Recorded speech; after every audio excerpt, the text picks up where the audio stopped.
Dean, you are in San Diego right now. Tell me about the occasion you're here to be with.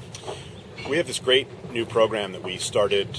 This is our second year, and it's our U.S. Sailing Team Alphagraphics National Tour.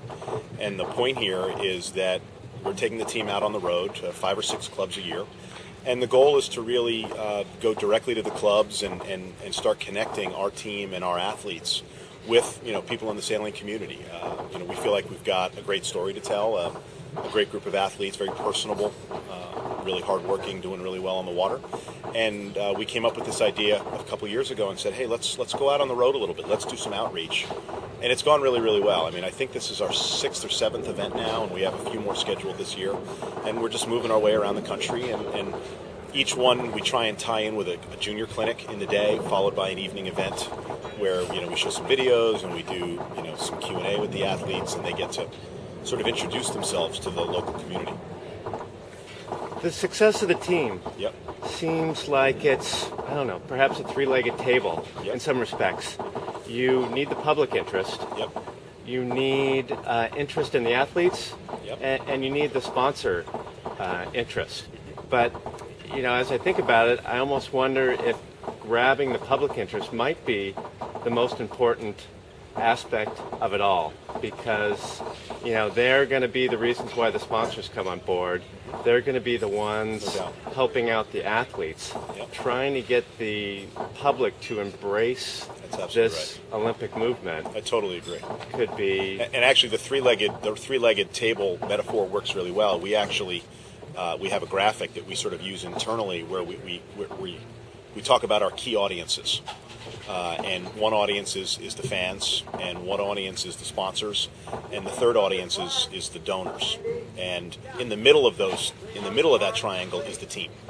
And we try to think of the team as the vehicle through which we can bring donors, sponsors, and fans together.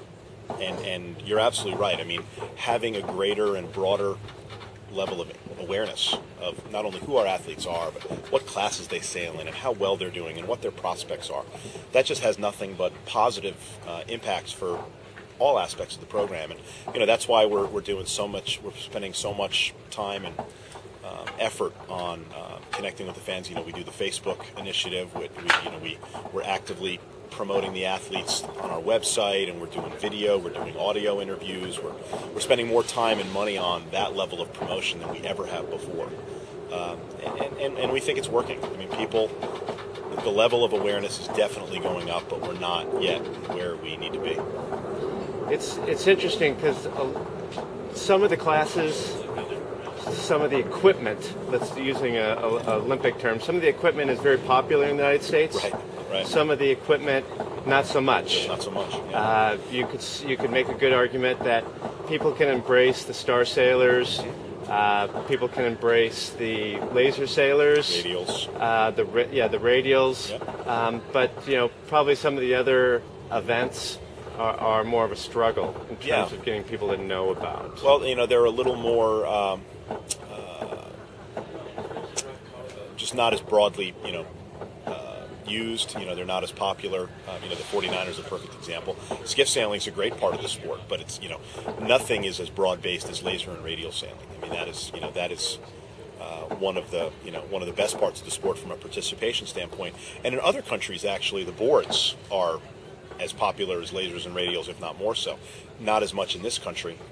That's more of a commentary on what people are interested in from a racing standpoint than anything else. But yeah, it really is a mix of broad-based equipment versus highly refined Olympic equipment. The fin's a perfect example. I mean, we had some great numbers at our fin trials 3-4 years ago in 2007, but that was more the exception rather than the rule. 470 is another example of 470 regattas just don't, they're nothing like laser regattas. And it just means you have to have a little bit of a different approach to it from a program perspective.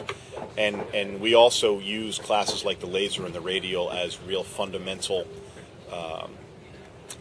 building blocks of our development program. Just because so many kids at some point in their career roll through the laser or the radial. So we look at those two classes or those two pieces of equipment as I think the right phrase is building blocks.